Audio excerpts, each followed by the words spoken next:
ना चाहता हूँ मैं ना।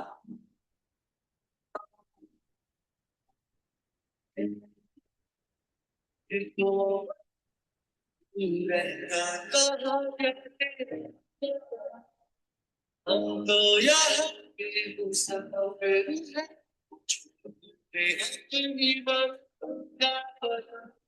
शामें रातें से और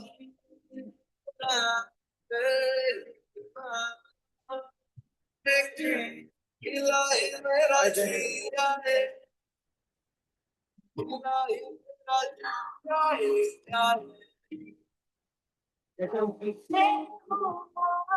आपको गाना सुनाई दे रहा है क्या?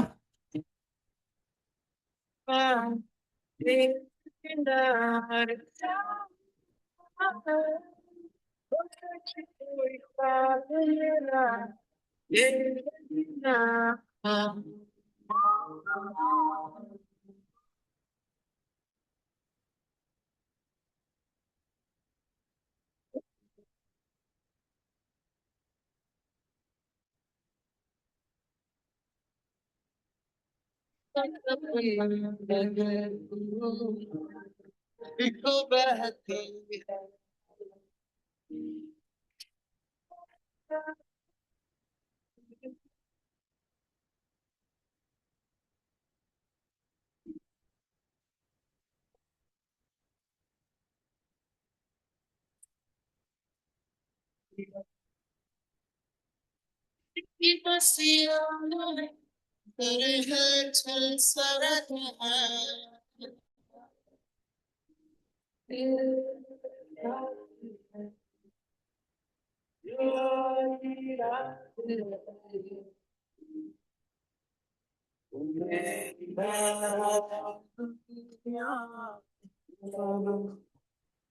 चलो भैया,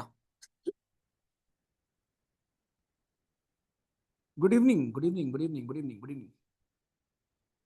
ओके। अब भूमिका अभी इतने की नीड नहीं है, बिल्कुल दोनों को आप साथ लेके चलो। सीडीएस और एनडीए दोनों को सॉरी, सीडीएस और एफकैट दोनों को साथ में लेके चलो। ओके। एक्सप्लेन कर दो क्लोजेस्ट टाइम टू मिडनाइट। अबे तुम लोग वो नहीं कर पाए, क्लोजेस्ट टाइम टू मिडनाइट वाला। 11:59 AM लिखा था पलवेशिया जी उसमें। 11:59 AM था भाई। एम का मतलब सुबह के 11 बज रहे हैं वहां पर, सुबह के 11:59 हैं। उसके बाद 12 PM बजेंगे जो कि दोपहर के होते हैं। मैंने मिडनाइट पूछा है, मिडनाइट का मतलब 12 AM होता है, या फिर 0000 होता है आपका, हमारा 00 होता है, ठीक है। हाँ, ये गलती कर दिया था तुम लोगों ने, 50% लोगों ने गलत किया था, ठीक है। चलो, बस थोड़ा सा पोर्शन बचा हुआ है, इसलिए मैंने सोचा कि आज खत्म कर देते हैं, जिससे कल हम लोग नई चीज फिर पढ़ पाएंगे बढ़िया से, ठीक है। और मैं रिमाइंड करा दूं आपको, कल आज हमारी रात में एक और क्लास है, ठीक है। आज रात में 9 बजे एक और क्लास है पीवाईक्यू सीरीज की। आप लोगों ने बाकी तीनों क्लास देखी है क्या? 9 बजे हमारी पीवाईक्यू सीरीज की चौथी क्लास है, फोर्थ क्लास। टोटल हम 5 क्लास करेंगे, राइट। और वो पांचों क्लास की मैं आपको पीडीएफ एक साथ कंपाइल करके दे दूंगा, ठीक है। एंड उसके बाद फिर बैच में तो हम 500 जीके करेंगे, वही काफी होगा। बस ये दो चीज कर लो, ठीक है। उसके अलावा और कुछ आपको करने की जरूरत नहीं है, ठीक है। बाकी करंट अफेयर में जो पढ़ा है बस वो रिवाइज कर लेना, ठीक है। चलो पढ़ते हैं, शुरू करते हैं। जय हिंद।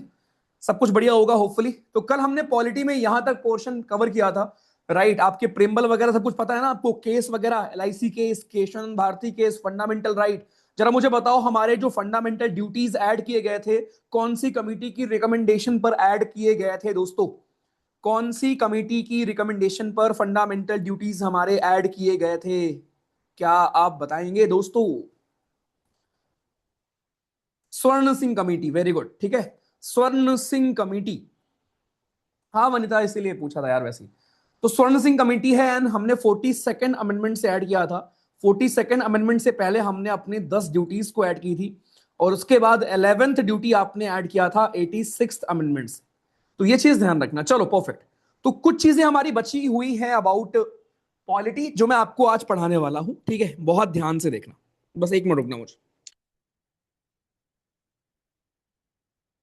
दरखास्त है। एक लड़का मिलने आया था यार, 3 बार रिकमेंड हुआ है भाई। मैं शेयर करूंगा, इंटरव्यू तो नहीं, लेकिन उससे थोड़ी बहुत बात की थी, ठीक है, वो आई शेयर कि कितना मतलब अच्छे से भाई वो बंदा, उसको इंग्लिश तक बोलनी नहीं आती, फिर भी वो ही गॉट रिकमेंडेड थ्राइस। तो मतलब जो उसके ट्रेट्स हैं ना, बाकी बाकी ट्रेट्स जो उसके हैं, बहुत टॉप नॉच हैं। जो वैल्यू सिस्टम है उसका, या जो फैमिली वैल्यूज हैं, बहुत खतरनाक है। ठीक है। हाँ। चलो, बस 1 मिनट रुकना। मेरी बाहों में दुनिया।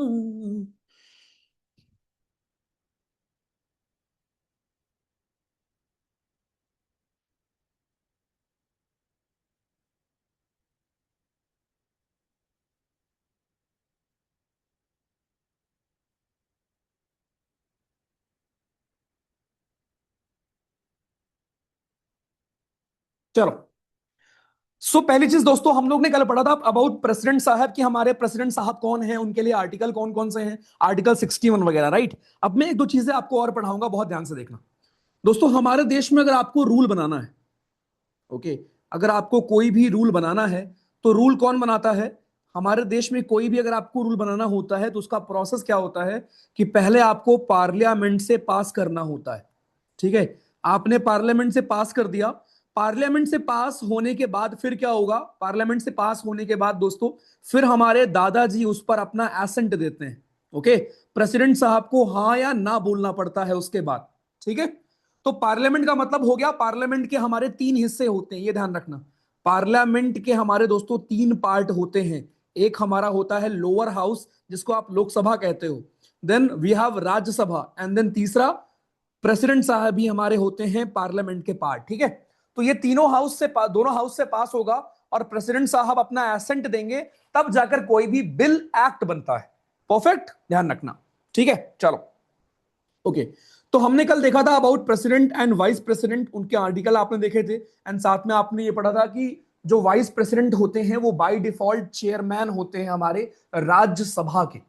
ठीक है, उनको सैलरी उसी पद की मिलती।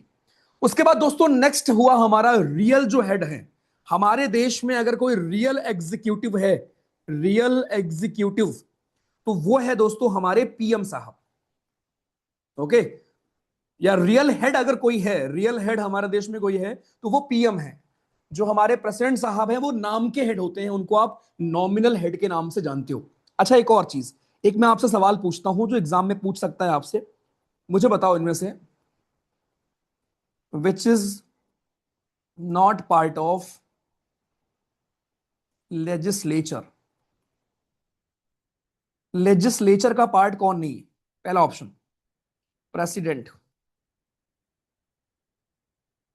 दूसरा ऑप्शन लोकसभा, तीसरा ऑप्शन गवर्नर, चौथा ऑप्शन सीएम। बताओ, इनमें से कौन पार्ट नहीं है लेजिस्लेचर का? विपिन, अलग अलग मुद्दों पर अलग अलग पावर होती है, ऑल्दो लोकसभा के पास ज्यादा पावर है। जब मनी बिल की आप बात करोगे तो लोकसभा के पास ज्यादा पावर है। लेकिन अगर आपको ऑल इंडिया सर्विस नहीं क्रिएट करनी है, या फिर इमरजेंसी के टाइम पर रूल बनाना है, या फिर स्टेट लिस्ट पर रूल बनाना है, तो वो सारी पावर राज्यसभा के पास होती है। क्या होगा इसका आंसर? अब देखो, बहुत लोग इतना बेसिक सवाल नहीं कर पाते, क्योंकि वो उनको समझ नहीं आता कि क्या होता है। आप लोगों ने कई बार सुना होगा कि डेमोक्रेसी के हमारे 4 स्तंभ होते हैं, है ना? तो उसमें एक होता है दोस्तों हमारा एग्जीक्यूटिव, ध्यान सुनना। एक हमारा होता है एग्जीक्यूटिव, दूसरा हमारा होता है लेजिस्लेचर, तीसरा होता है जुडिशरी। ठीक, एंड देन फिर आप प्रेस को भी आप मानते हो। ठीक है, तो एग्जीक्यूटिव का मतलब वो लोग जो कि रूल को इन्फोर्स कराएंगे, लेजिस्लेचर का मतलब वो लोग जो रूल बनाएंगे, और जुडिशरी का मतलब कोर्ट हमारे होते हैं, आप जानते हो। तो ये चीज ध्यान रखना कि एग्जीक्यूटिव में आपके आते हैं जो सरकार होती है, पीएम या बाकी मिनिस्टर्स, सीएम या बाकी मिनिस्टर्स आपके। ठीक है, सो पीएम सीएम मिनिस्टर्स, यानी कि गवर्नमेंट। सो गवर्नमेंट आएगी एग्जीक्यूटिव के अंदर। लेजिस्लेचर में ध्यान रखना, और यहां पर एक बहुत इंटरेस्टिंग चीज है, लेजिस्लेचर में वो लोग आएंगे जो रूल बनाते हैं, जैसे आपकी पार्लियामेंट रूल बनाएगी। पार्लियामेंट का मतलब लोकसभा, राज्यसभा, ठीक है। इसके अलावा हमारा असेंबली, राज्यों में असेंबली होती है, काउंसिल होती है, तो ये सब चीजें आएंगी लेजिस्लेचर में। अब एक चीज ध्यान रखना कि जो प्रेसिडेंट हमारे होते हैं वो दोनों के पार्ट होते हैं। प्रेसिडेंट एग्जीक्यूटिव के भी पार्ट हैं और लेजिस्लेचर के भी पार्ट होते हैं। सिमिलरली गवर्नर एग्जीक्यूटिव के भी पार्ट होते हैं एंड लेजिस्लेचर के भी दोस्तों हमारे पार्ट होते हैं। तो यहां मैंने आपसे पूछा था कि लेजिस्लेचर का पार्ट कौन नहीं होता, तो ऑब्वियसली सीएम हमारे एग्जीक्यूटिव के पार्ट अकेले होते हैं, लेजिस्लेचर के पार्ट नहीं होते। लेकिन गवर्नर हो, प्रेसिडेंट हो, ये दोनों के पार्ट होते हैं, एग्जीक्यूटिव और लेजिस्लेचर दोनों के, ठीक है। चलो, तो PM is the real head, सरकार हमारी रियल हेड होती है, government of India is real head, जिनके बारे में हमने पढ़ा है कि एक काउंसिल ऑफ मिनिस्टर होती है जिसके हेड को हम पीएम बोलते हैं, और मैक्सिमम 15% मिनिस्टर दोस्तों आपके हो सकते हैं, ठीक है। चलो, अब ये यहां पर वही बातें लिखी गई हैं, ध्यान रखना। आ जाओ, एलिजिबिलिटी क्या है कि एलिजिबिलिटी दोस्तों ये होती है कि आप एक हाउस के मेंबर हो, या तो आप लोकसभा के एमपी हो या राज्यसभा के एमपी हो। अब लोकसभा के एमपी बनने की एलिजिबिलिटी होती है 25 साल, यानी अगर आपकी एज 25 साल हो गई है minimum, then you are eligible कि आप बन सकते हैं लोकसभा के एमपी, राइट। दूसरा, एक सेकंड, दूसरा दूसरा है दोस्तों राज्यसभा। अगर राज्यसभा कि आपको एमपी बनना है तो उसकी एज लिमिट होती है 30 साल। बट अगर आपको बनना है प्रेसिडेंट, अगर आपको बनना है गवर्नर, अगर आपको बनना है वाइस प्रेसिडेंट, तो इनकी एज लिमिट होती है 35 ईयर्स। बट अगर आपको गांव में सरपंच बनना है तो गांव में सरपंच बनने की मिनिमम एज लिमिट होती है 21 ईयर्स। आप अगर 21 साल के हो तब भी आप चुनाव लड़ सकते हैं प्रधानी का, ठीक है। चलो, तो ये एलिजिबिलिटीज प्लीज यहां पर ध्यान रखना। अब ये एक पॉइंट याद रखो कि पीएम हमारे हेड होते हैं न्यूक्लियर कमांड अथॉरिटी के, नीति आयोग के अभी बाय डिफॉल्ट हेड होते हैं, जो अपॉइंटमेंट कमिटी होती है कैबिनेट की उसके हेड होते हैं, डिपार्टमेंट ऑफ एटॉमिक एनर्जी के हेड होते हैं, department of space and ministry of personnel public grievance, इसके भी दोस्तों आपके हेड होते हैं हमारे प्राइम मिनिस्टर जी, ठीक है भाई। तो ये चीज ध्यान रखें। चलो, अब एक पद यहां पर है अटॉर्नी जनरल, बहुत बहुत इंपॉर्टेंट पोस्ट, राइट। और बहुत कुछ बॉडीज के बारे में आप यहां पढ़ने वाले हो, बहुत ही इंटरेस्टिंग पोस्ट और बहुत ही इंपॉर्टेंट पोस्ट, ठीक है। तो एक चीज ध्यान रखो कि हमारे देश में दोस्तों, देश के जो हमारे पहले लॉ ऑफिसर होते हैं वो होते हैं अटॉर्नी जनरल। इनका मेंशन हमको मिलता है आर्टिकल 76 में। इनका मेन काम क्या होता है? इनका मेन काम ये होता है कि पूरे देश में गवर्नमेंट ऑफ इंडिया को कहीं पर अगर रिप्रेजेंट करना है किसी भी कोर्ट में, जैसे फॉर एग्जांपल कोई भी हो सकता है सरकार के अगेंस्ट कोई केस फाइल कर दे, तो किसी भी कोर्ट में, high court, supreme court, lower court, कोई भी कोर्ट है, अगर किसी भी कोर्ट में सरकार को रिप्रेजेंट करना है सरकार के वकील के तौर पर, तो ये सरकार के लॉयर होते हैं, इनको आप कहते हो अटॉर्नी जनरल। इनके बारे में एक बहुत मजेदार चीज ये है कि ये इनकी नौकरी जो होती है वो पार्ट टाइम होती है। He is the part time council, ये पार्ट टाइम काउंसिल होते हैं सरकार के, फुल टाइम नहीं होते। इसका मतलब ये है कि he is allowed to do his own practice, ये चाहे तो सुप्रीम कोर्ट में जाकर अपनी खुद की प्रैक्टिस भी कर सकते हैं, ओके। तो ये पार्ट टाइम काउंसिल दोस्तों आपके हमारे होते हैं, फुल टाइम काउंसिल या फुल टाइम नहीं होते हैं, परफेक्ट, ध्यान रखिएगा। तो ये है हमारे अटॉर्नी जनरल साहब who is part time council हमारा, ठीक है, ओके। इसके बाद इनके पास एक एक्सक्लूसिव राइट क्या होती है कि ये हमारे लोकसभा में, राज्यसभा में जा सकते हैं, पार्लियामेंट असेंबली में जा सकते हैं और वहां की प्रोसीडिंग्स में पार्टिसिपेट कर सकते हैं। यानी पार्लियामेंट के अंदर जो भी कुछ होता है पार्टिसिपेट कर सकते हैं वहां पर जाके। आपकी पार्टिसिपेट करने का मतलब ये बोल सकते हैं, डिस्कशन में पार्टिसिपेट कर सकते हैं, लेकिन पार्लियामेंट के अंदर वोट नहीं कर सकते। वो हक केवल होता है एमपी के पास, ठीक है।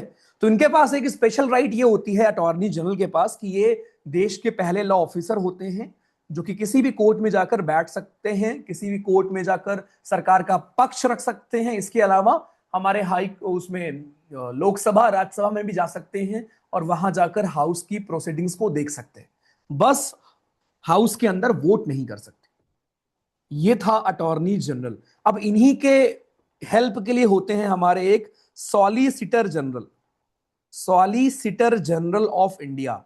बस ध्यान रखना कि अटॉर्नी जनरल होता है एक कॉन्स्टिट्यूशनल पोस्ट, राइट। मैंने आपको सिखाया था कि अगर किसी भी पोस्ट के लिए आर्टिकल है दैट शोज कि दैट पोस्ट इज कॉन्स्टिट्यूशनल, लेकिन सॉलिसिटर जनरल दोस्तों हमारी कॉन्स्टिट्यूशनल नहीं होते, राइट। ये कॉन्स्टिट्यूशनल बॉडी नहीं है, ध्यान रखना, ओके। इनका मेंशन आपको संविधान में नहीं मिलेगा। तो ये सारे पॉइंट्स मैंने आपको बताया जो यहां पर दोस्तों इंपॉर्टेंट है, राइट, ओके। एजी की सैलरी भी वैसे ही मिलेगी जैसे आपको जज जज को मिलती है, जैसे जज को मिलती है वैसे ही एजी की भी सैलरी फुल मिलती है। ऐसा नहीं कि पार्ट टाइम काउंसिल हो तो आधी आधी सैलरी मिलेगी। बस ये एक बेनिफिट इनके पास होता है कि ये अपनी पर्सनल प्राइवेट प्रैक्टिस के लिए भी अलाउड होता है। चलो नेक्स्ट, ये लैंग्वेज के बारे में हम पहले भी सीख चुके हैं, राइट। तो मैं आपको इसके बारे में और नहीं बताऊंगा, बस मैं यहां आपको एक चीज बताऊंगा, बहुत ध्यान सुनना। एक हमारा आर्टिकल 109 है, क्या आप मुझे बताओगे इसमें क्या मेंशन है? और एक हमारा आर्टिकल 110 होता है। आर्टिकल 110 में आपको मनी बिल का मेंशन मिलता है कि कौन से बिल हमारे होते हैं मनी बिल। देखो हमारे देश में बिल जो होते हैं वो दो तीन चार प्रकार के होते हैं। एक होता है ऑर्डिनरी बिल, बहुत नॉर्मल तरीके का जो कोई भी बिल आपका होता है। एक होता है कॉन्स्टिट्यूशन में अमेंड करने वाला बिल, जिसको आप बोलते हो कॉन्स्टिट्यूशनल अमेंडमेंट बिल, राइट। और एक होता है हमारा वो मनी बिल या फाइनेंशियल बिल, जिसके बारे में आप देख रहे हो। तो आर्टिकल 110 में हमें मेंशन मिलता है मनी बिल का, राइट। और आर्टिकल 109 में क्या हम बताते हैं? आर्टिकल 109 में हम उन स्पेशल प्रोसीजर्स की बात कर रहे होते हैं। आर्टिकल 109 में हमारे स्पेशल प्रोसीजर मेंशन है in respect to money bill, in respect to money bill. Money bill के रिस्पेक्ट में हमारे स्पेशल प्रोसीजर्स क्या क्या हो सकते हैं, वो सारी बातें आपकी 109 आर्टिकल में मेंशन है। और वो कौन कौन सी हैं, राइट, बताता हूं मैं आपको। तो वो हमारी कौन कौन सी हैं, वो है आपकी पहली कि मनी बिल आपका केवल और केवल लोकसभा में आएगा, ओके। केवल इंट्रोड्यूस होगा लोकसभा में, यानी लोकसभा के पास ही राइट है मनी बिल को पास करने की, ठीक। राज्यसभा मैक्सिमम 14 डेज तक डिले कर सकता है मनी बिल को। अगर मान लो फॉर एग्जांपल जब भी मनी बिल आएगा ना तो वो केवल लोकसभा में आएगा। तो जब लोकसभा ने पास कर दिया मनी बिल को, देन मनी बिल जाएगा राज्यसभा में। अब राज्यसभा ने अगर 14 डेज तक पास नहीं किया तो हम बाय डिफॉल्ट इस बिल को पास मानेंगे। कहने का मतलब यह है, जैसे ऑर्डिनरी बिल में क्या होता है ना, ऑर्डिनरी बिल में यार ये होता है कि एक हाउस ने पास किया, मान लो लोकसभा ने पास किया, उसके बाद राज्यसभा को पास करना पड़ेगा। अगर राज्यसभा पास नहीं करता देन आप बुलाते हो joint session, then you call joint session. But money bill के केस में कोई भी ज्वाइंट सेशन नहीं होता है, ध्यान रखना, नो ज्वाइंट सेशन। यहां पर बॉस होता है लोकसभा। अगर लोकसभा ने पास कर दिया मनी बिल को देन वो बिल को हम पास मानेंगे, सिंपल, ध्यान रखना। तो ये एक स्पेशल चीज है जो प्लीज ध्यान रखना। और एक और चीज ध्यान रखो कि मनी बिल को प्रेसिडेंट साहब रिटर्न नहीं कर सकते। President can not return money bill, ठीक है। प्रेसिडेंट साहब हमारे मनी बिल को रिटर्न नहीं कर सकते। चलो भाई आ जाओ।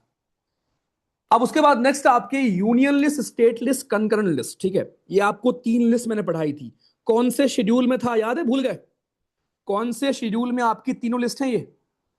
तो दोस्तों ये तीनों लिस्ट हमारी 7th शेड्यूल में है। हमारा एक आर्टिकल है 246, आर्टिकल 246 में मेंशन है कि आपके 7th शेड्यूल में ये तीन लिस्ट होंगी।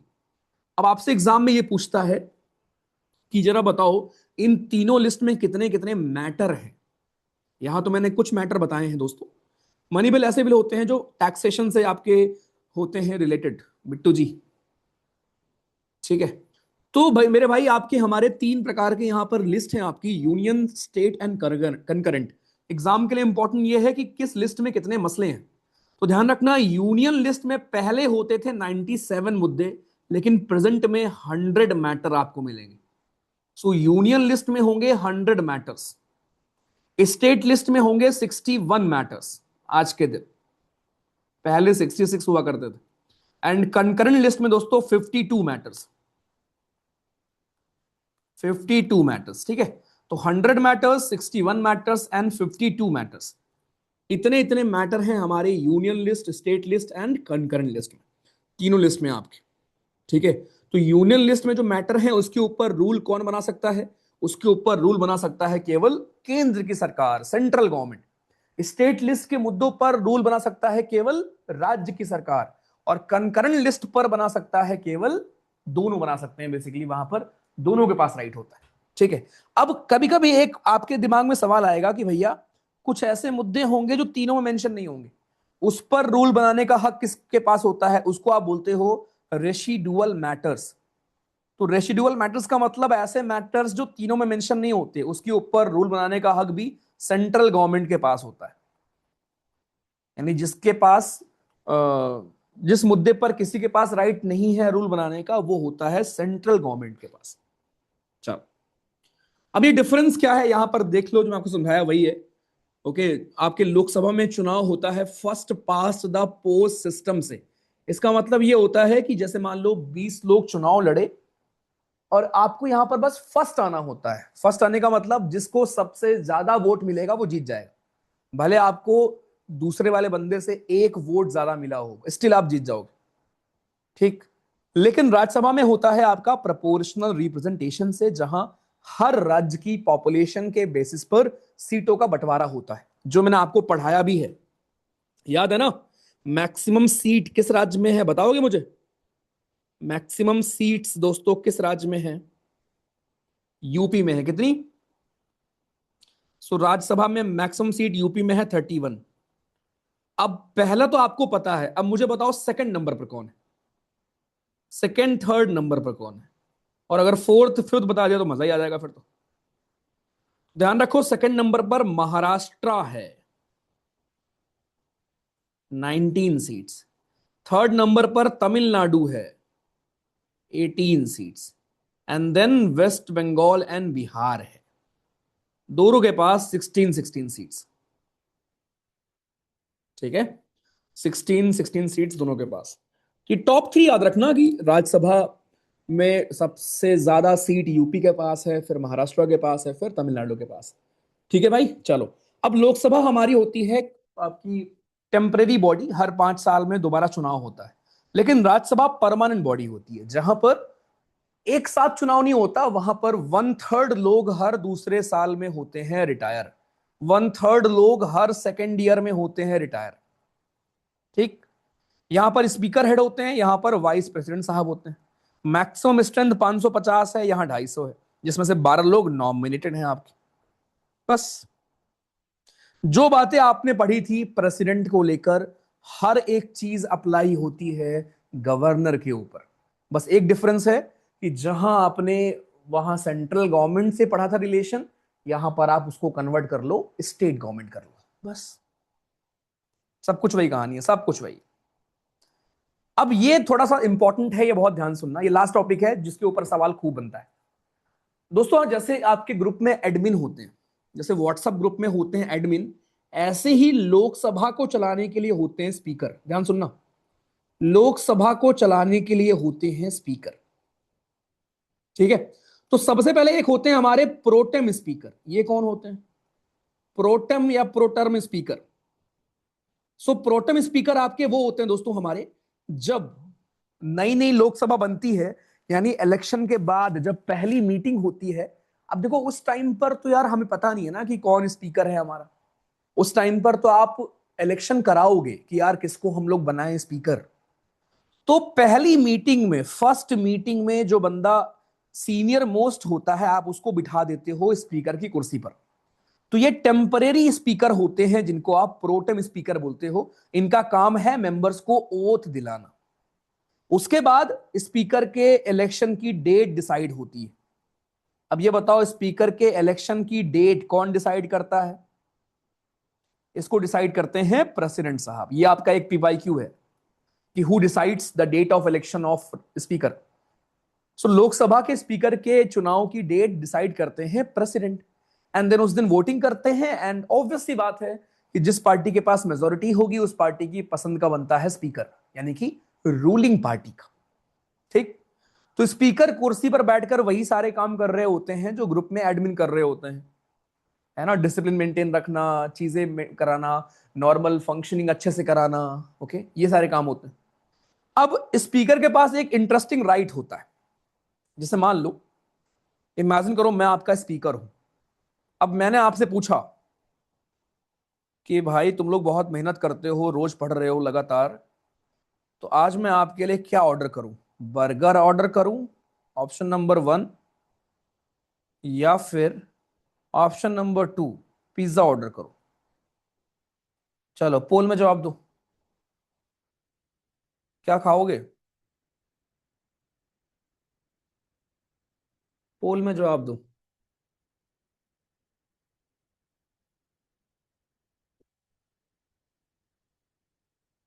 अरे भाई, यार तुम लोग को पिज्जा कैसे पसंद हो सकता है?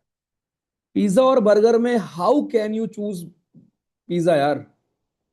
बर्गर से अच्छी कोई चीज ही नहीं होती अगर आप जंक ही खा रहे हो तो। क्या कहते हो? मतलब पिज्जा तो सबसे बकवास चीज होती है यार। बर्गर तो 10 गुना अच्छा होगा भाई उससे। क्या कहते हो?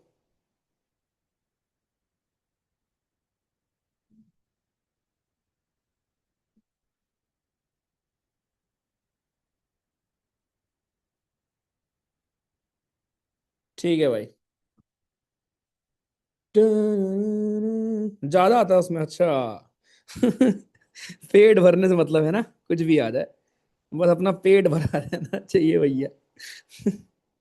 ठीक है, अब देखो, जैसे मैंने आपको पोल में पूछा कि आप लोग क्या खाओगे, तो पोल का रिजल्ट ऐसा है कि 30% लोगों ने बोला है कि वो खाएंगे बर्गर। एंड एक मिनट।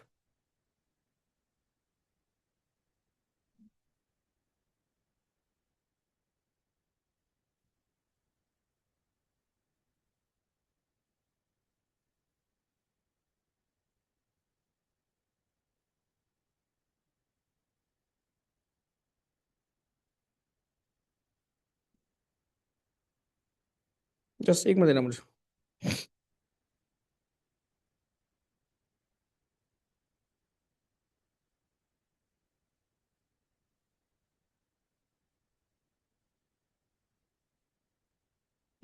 चलो।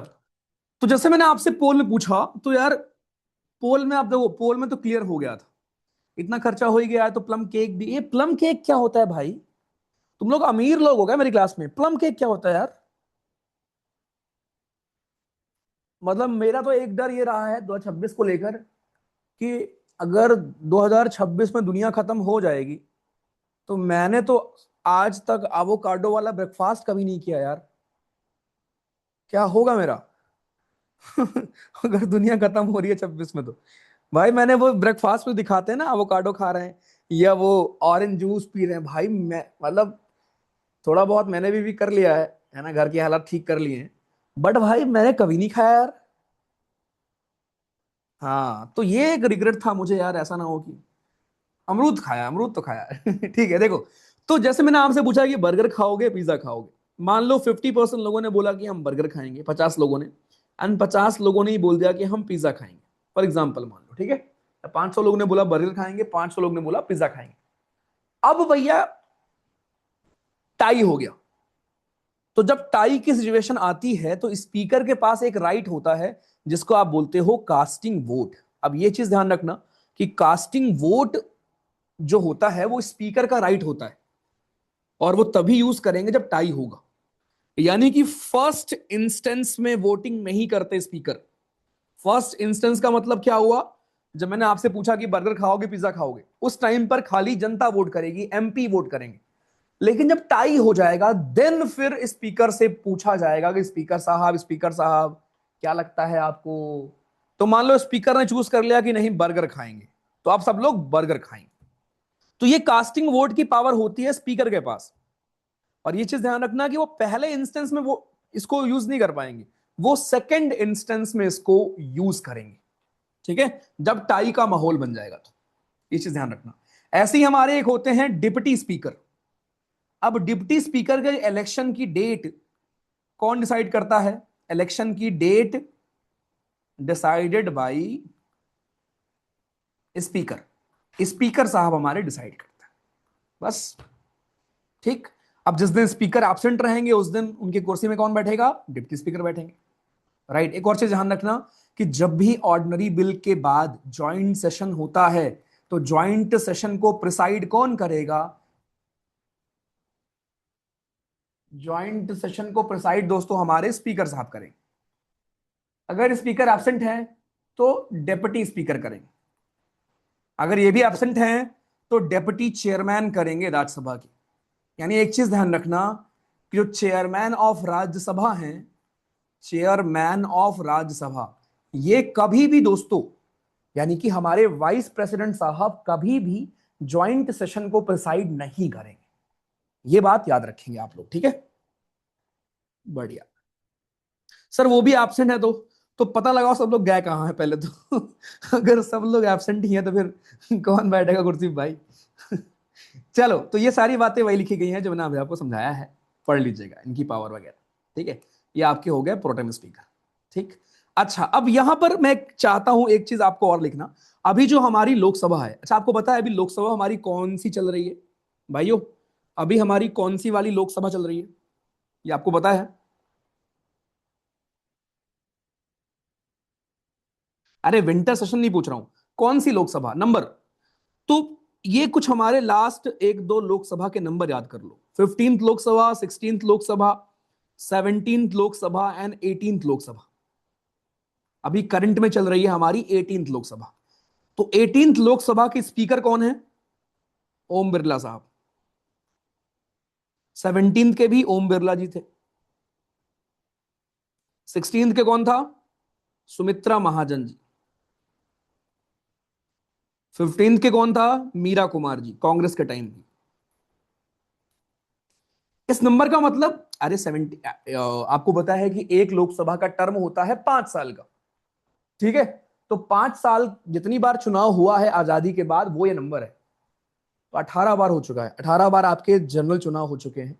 तो अभी करंट में 18वीं सरकार चल रही है, 18वां आपका लोकसभा चल रहा है, ठीक है? तो ये चीज ध्यान रखना। अब पहले कौन थे? होपफुली आपको पता होगा। पहले हमारे जीवी मलंकर जी थे। फर्स्ट थे जीवी मलंकर, जिनको आप फादर भी बोलते हो। दूसरे कौन थे पता है आपको? दूसरे थे M A अय्यनगर। बस, बाकी याद करने की जरूरत नहीं है, ठीक है? चलो, अब यहां पर सारे चीजें जो मैंने आपको पढ़ाई है वो सब यहां पर लिख दिया गया है कि किसको ओथ कौन दिलाता है और कौन किसको रिजाइन करता है। प्रेसिडेंट को आपको पता है चीफ जस्टिस दिलाएंगे ओथ। अगर चीफ जस्टिस सुप्रीम कोर्ट के अवेलेबल नहीं है देन जो सीनियर मोस्ट जज होंगे सुप्रीम कोर्ट के वो दिलाएंगे। रिजाइन करना है तो करेंगे वाइस प्रेसिडेंट को, और अगर वाइस प्रेस को करना है रिजाइन तो वो करेंगे प्रेसिडेंट को। इनको ओथ दिलाएंगे प्रेसिडेंट साहब। पीएम को भी ओथ दिलाएंगे प्रेसिडेंट, और रिजाइन करना है तो वही करेंगे। सीएजी, अगेन सीएजी के बारे में आर्टिकल 148 में आपको मेंशन मिलता है, ध्यान रखना। और इसका काम क्या होता है कि सरकार ने पैसे कहां कहां खर्च किए हैं उसको देखना, चेक करना। तो बस आर्टिकल याद रखो, आर्टिकल 148।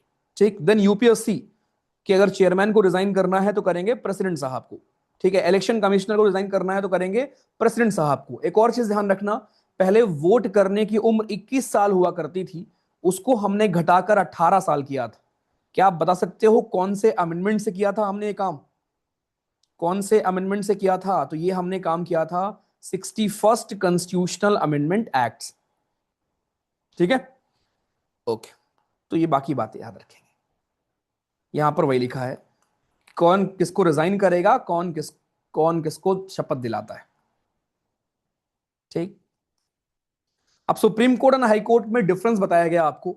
बस दोस्तों यहां पर एक चीज डिफरेंस ये याद रखना कि सुप्रीम कोर्ट में लॉयर बनने की, सॉरी जज बनने की मैक्सिमम एज होती है 65, और हाई कोर्ट में बस होती है 62। बस ये डिफरेंस है, ध्यान रखना, ठीक है? ये एक डिफरेंस है जो अपने को ध्यान में रखना। अब ये हमारे कुछ यूटीज और उनका जुरिस्डिक्शन कहां कहां है, ठीक है। जुरिस्डिक्शन का मतलब क्या होता है कि जैसे पूरे देश में हमारे अलग अलग हाई कोर्ट्स हैं, ठीक है। तो कौन सा राज्य किस हाई कोर्ट के अंडर आता है ये हमें पढ़ना है। जैसे हमारे यूपी में है इलाहाबाद हाई कोर्ट, जिसकी बेंच है इलाहाबाद में, इसकी एक और बेंच है लखनऊ में। तो इलाहाबाद हाई कोर्ट पूरे यूपी के ऊपर अपना ज्यूरिसडिक्शन रखता है। ऐसे ही गुवाहाटी हाई कोर्ट है, जो कि मल्टीपल स्टेट्स जो नॉर्थ ईस्ट में है उनके ऊपर रखता है ज्यूरिसडिक्शन। ऐसे आपके जोधपुर में हाई कोर्ट है, तो जोधपुर हाई कोर्ट पूरे राजस्थान में रखता है। ऐसे ही आपके हमारे एमपी में है। एमपी में कहां है बताओगे मुझे, एमपी वालों? एमपी में हाई कोर्ट कहां पर है? भोपाल में है, इंदौर में है, या फिर कहीं और है? इंदौर में। ओके, बेंच तो और जगह है बट इंदौर में है, ठीक है। तो ये याद रखो, ठीक है। चलो, तो ऐसे ही हमारा जो अंडमान निकोबार आइलैंड है वो आता है कलकत्ता हाई कोर्ट के अंडर। लक्षद्वीप आता है केरला हाई कोर्ट के अंडर। पुडुचेरी आता है मद्रास हाई कोर्ट के अंडर। दिल्ली आता है दिल्ली हाई कोर्ट के अंडर। चंडीगढ़ आता है Punjab and Haryana high court के अंडर। दादर एंड नागर हवेली आता है बॉम्बे हाई कोर्ट के अंडर। और जम्मू कश्मीर तो अब राज्य बन गया, आपका लद्दाख, लद्दाख आता है Ladakh and Jammu Kashmir high court, एक अलग हाई कोर्ट है उसके अंदर, राइट। ओके, उसके बाद हम कुछ राज्यों को दोस्तों स्पेशल दर्जा देते हैं। जैसे आर्टिकल 370 में हम लोग जम्मू कश्मीर को देते थे स्पेशल राज्य का दर्जा, जो कि हट गया है। लेकिन इसके अलावा भी दोस्तों हम कुछ राज्यों को स्पेशल दर्जा देते हैं। ओके, तो ये आपको याद रखना पड़ेगा।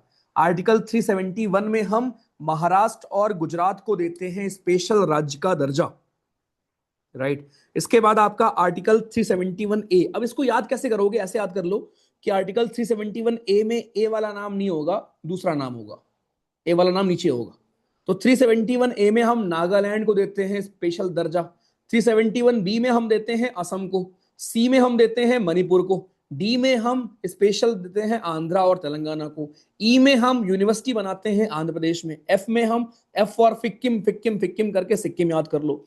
जी हम मिजोरम को देते हैं। एच अरुणाचल को। आर्टिकल 371 आई, आई गोवा आपको जाने नहीं देती है ना, ऐसे याद कर लो। आई से गोवा एंड जे से कर्नाटक, याद करो। राज कौन सी ऑफिस? हाँ कई बार आया है बिल्कुल यार।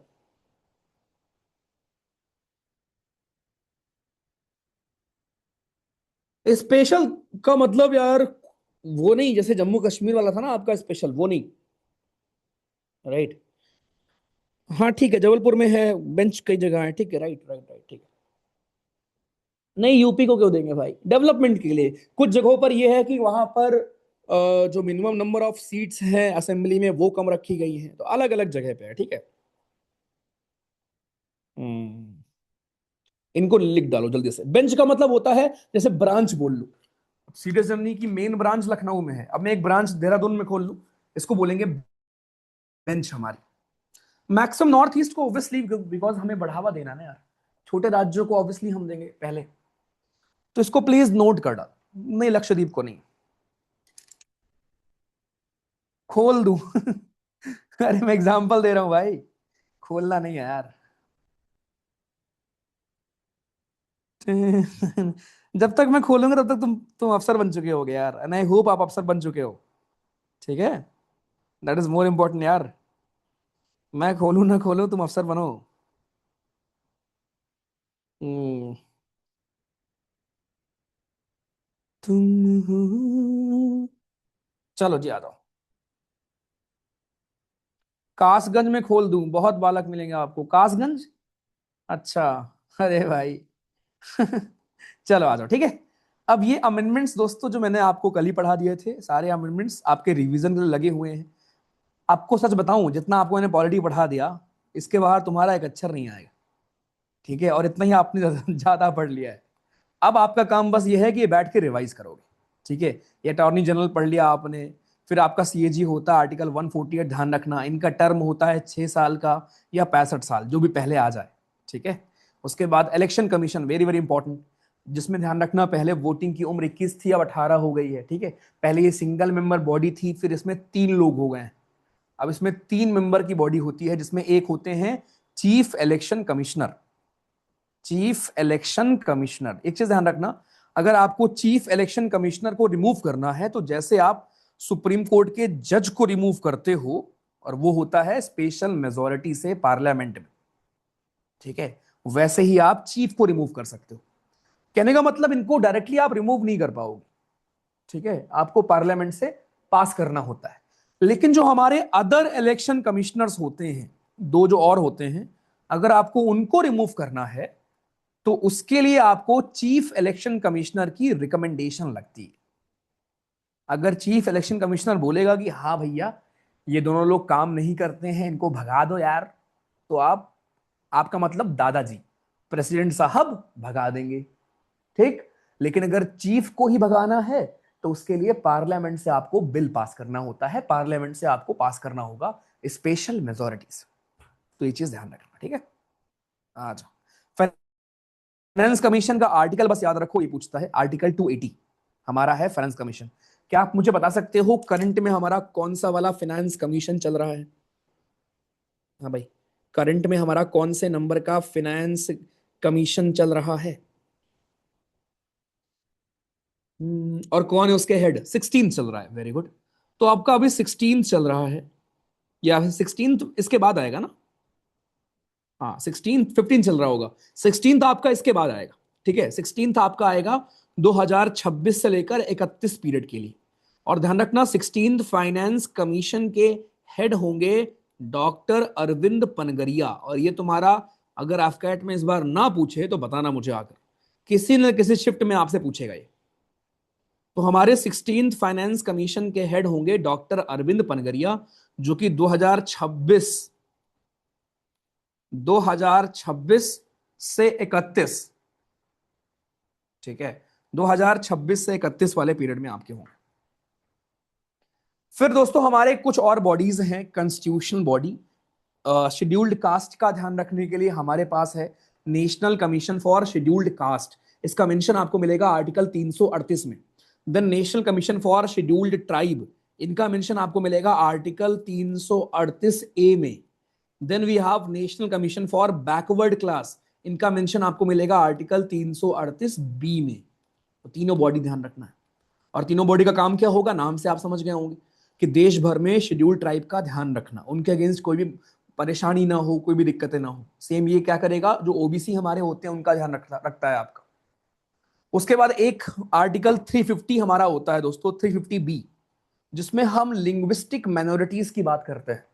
आपको पता है हमारा जो कॉन्स्टिट्यूशन है ना दोस्तों, हमारे कॉन्स्टिट्यूशन में हम दो प्रकार के माइनॉरिटीज को एक्सेप्ट करते हैं या हम मेंशन करते हैं। पहला एक तो हो गया रिलीजियस माइनॉरिटी, यानी कि रिलीजन के आधार पर जो होते हैं माइनॉरिटी, वो हिंदू मुस्लिम ये, ठीक है।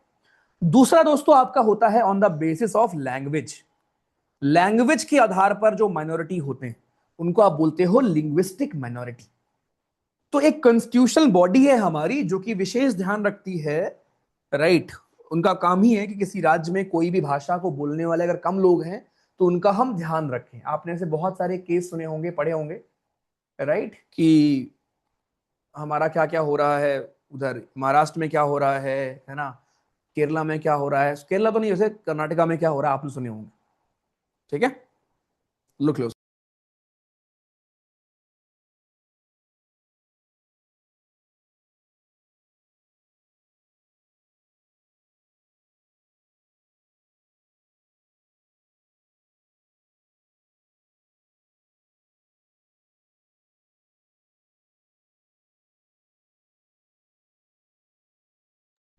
ठीक है, ध्यान रखना। देन यूपीएससी आर्टिकल हम सबको पता है, आर्टिकल 315 से 320 में आपको मेंशन मिलेगा यूपीएससी में। जो इनके टर्म होता है वो 6 साल या 65 साल का होता है, राइट। यूपीएससी के चेयरमैन, राइट। ध्यान रखना एक बार अगर कोई यूपीएससी का चेयरमैन बन गया देन ही और she is not eligible for री इलेक्शन। मतलब आप चेयरमैन एक ही बार बनते हो, दोबारा उस पद पर आप नियुक्त नहीं हो सकते। यह है आपकी एक और कॉन्स्टिट्यूशन बॉडी। पता दोस्तों आपके एग्जाम में एक सवाल आता है कभी कभी, which of the following is an example of constitutional body, या which of the following is not a constitutional body। तो एक चीज बहुत सिंपल ट्रिक याद रखना, जिस भी बॉडी के लिए आर्टिकल होते हैं वो सारी होती है कॉन्स्टिट्यूशनल, और जिसके लिए आर्टिकल नहीं होते वो सारे होते हैं नॉन कॉन्स्टिट्यूशनल। लास्ट में है स्टेट पब्लिक सर्विस कमीशन। राज्यों में होता है पीसीएस का एग्जाम, सुना होगा आपने, ठीक है, वो कराने का काम होता है राज्य की पब्लिक सर्विस कमीशन का। हमारे स्टेट पब्लिक सर्विस कमीशन दोस्तों आपकी हमारी ही कराती है, ठीक है। अब एक लास्ट चीज मैं आपको बताऊंगा, पार्लियामेंट जो हमारा है दोस्तों, पार्लियामेंट में क्या होता है, रूल बनता है। अब पार्लियामेंट में आपके अलग अलग सेशन होते हैं, जैसे फरवरी में होता है बजट सेशन, उसके बाद फिर आपका होता है मॉनसून सेशन जून में, जून जुलाई में, एंड देन फिर लास्ट में होता है विंटर सेशन। अब हमारे देश में 3 सेशन होते हैं, लेकिन ऐसा कुछ कंपल्शन नहीं है कि 3 ही सेशन आपको करने पड़ेंगे। लेकिन एक चीज की ये होती है कि मैक्सिमम गैप हो सकता है 2 सेशन के बीच में, कितना मैक्सिमम गैप हो सकता है, 6 महीने का। 2 सेशन के बीच में दोस्तों, पार्लियामेंट के 2 सेशन के बीच में मैक्सिमम गैप 6 महीने का हो सकता है, ठीक है। ओके, उसके बाद जब समन कौन करता है आपके हमारे सेशन को, समन करने का काम होता है दादाजी का हमारे, ठीक है। फिर आपने देखा होगा कई बार कि लोकसभा की कार्रवाई को हम स्थगित करते हैं दोपहर 12 बजे तक, इसको बोलते हैं एडजॉर्न करना। तो एडजॉर्न करता है स्पीकर। फिर एक होता है एडजॉर्नमेंट साइन डाई, जिसका मतलब क्या होता है, अनिश्चित काल के लिए, जहां पर मेंशन नहीं होता कि कब तक के लिए सस्पेंड हो रहा है। इसको भी जो आपके प्रिसाइडिंग ऑफिसर होते हैं, स्पीकर है जो भी बैठा उस कुर्सी पर, वो करते हैं। फिर एक होता है प्रोरोगेशन। प्रोरोगेशन का मतलब होता है कि जो आपका सेशन चल रहा है, जैसे मान लो अगर विंटर सेशन चल रहा है तो विंटर सेशन को ही हम सस्पेंड कर देते हैं, यानी पूरे सेशन को ही खत्म कर देना, सेशन को ही एंड कर देना, और ये काम करते हैं प्रेसिडेंट साहब। तो प्रोक करेंगे हमारे प्रेसिडेंट साहब। एंड लास्ट में होता है डिसोल्यूशन।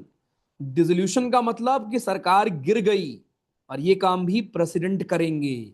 यहां पर फिर से आपका दोबारा फ्रेश इलेक्शन होगा, दोबारा फिर से चुनाव होगा। खत्म, thank you so much. Adjourn का मतलब होता है राजेश्वरी कि आपका, जैसे अभी हमारी क्लास चल रही है, अब मुझे बोलना है कि ये क्लास कैंसिल हो गई या सस्पेंड हो गई या पोस्टपोन हो गई, उसको बोलते हैं एडजॉर्न करना।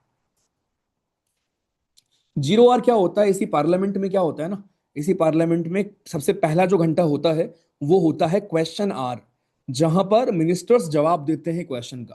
क्वेश्चन आर के बाद और एजेंडा ऑफ द डे के पहले, यानी उस दिन आपको क्या डिस्कस करना है, वो होता है agenda of the day. So question hour के बाद और एजेंडा ऑफ द डे के पहले का जो टाइम होता है उसको आप 0 आर कहते हो। नहीं, राज्यसभा डिसॉल्व नहीं होती, वो परमानेंट चैम्बर है आपका, ठीक है। आर्टिकल 21 में आशुतोष राइट टू लाइफ है, एंड आर्टिकल 20 में आपका है जब भी आपका कन्विक्शन होता है, आपने कोई क्राइम किया है, तो कन्विक्शन के टाइम पर आपके पास क्या क्या राइट है। जैसे पता है, अगर तुम लोग कल के दिन मर्डर करते हो, लिख लो क्या पता काम में आएगा। अगर कल के दिन आप मर्डर करते हो तो आपको पुलिस कंपेल नहीं कर सकती कि आप खुद के अगेंस्ट गवाह बनो, ठीक है। उसके बाद एक होता है नो डबल जियोपार्डी, जिसका मतलब होता है कि अगर आपने क्राइम एक बार किया है तो आपको सजा भी एक ही बार मिलेगी। ऐसा नहीं होगा कि आपने चोरी एक बार की और एक बार जेल गए, फिर से बाहर तुम्हें देख लिया जज साहब ने कि अरे ये तो चोर है, फिर डालो उसको जेल में। ऐसा नहीं होगा, आपको सजा एक ही बार मिलेगी एक क्राइम की, डबल सजा नहीं मिलने वाली, ठीक है।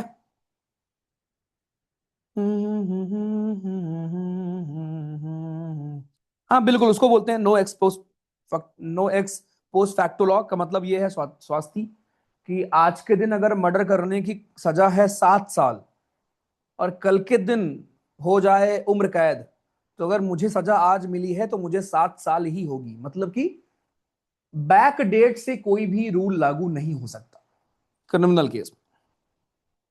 सू मोटो का मतलब ये होता है कि जब सुप्रीम कोर्ट खुद से अपना कॉग्निजेंस लेता है, खुद से ध्यान देता है किसी मसले पर, उसको बोलते हैं सू मोटो। और पीआईएल का मतलब ये होता है कि यार आपका हमारा पब्लिक, बेसिकली आपको अगर लगता है कि कोई ऐसा मुद्दा है जो पब्लिक को अफेक्ट कर रहा है, तो आप पब्लिक के बिहाफ पर सुप्रीम कोर्ट में पीआईएल दायर कर सकते हो। अब आपके लिए एक होमवर्क है, आप ढूंढ कर आना कि किसको हम पीआईएल का फादर बोलते हैं। पीआईएल का फादर हम किसको बोलते हैं। और मैंने आपको एक होमवर्क दिया था, पहली म्युनिसिपैलिटी ढूंढ के लाए हो? सेंटर स्टेट रिलेशन के लिए था तनीषा जी। मद्रास था, ठीक है, गुड, इट वॉज मद्रास, लिख लो। पहली म्युनिसिपैलिटी मद्रास में थी और पहली पंचायती राज हमारी राजस्थान में थी। ओके, हाँ बनाऊंगा यार, आकाश बनाऊंगा। चलो थैंक यू सो मच, मजा आया ये बताओ। नहीं इकोनॉमिक्स मत पढ़ो यार, एक एक सवाल के लिए तुम इकोनॉमिक्स मत पढ़ो यार, यही रिवाइज करो, बिकॉज अल्टीमेटली आपको लगता है इतना पढ़ लिया लेकिन भूल जाते हो तुम लोग, ठीक है, इसी को रिवाइज करो। चलो thank you so much, hopefully आपको मजा आया होगा पूरे पॉलिटी में, ठीक है। अब मैं बस उम्मीद कर सकता हूं कि दो से ज्यादा सवाल आए, दो सवाल तो पूछ लेगा वो, लेकिन मुझे बहुत दिली ख्वाहिश है कि शायद काश साइंस और डिफेंस की तरह 5 सवाल पूछ ले तो मजा ही आ जाएगा। I really hope and wish ऐसा हो, बट लेट्स सी ठीक है। चलो thank you so much, thank you यार, take care, thank you. And रात में क्लास है, ठीक है, 9 बजे आ जाना सब लोग, बाय बाय, टेक केयर।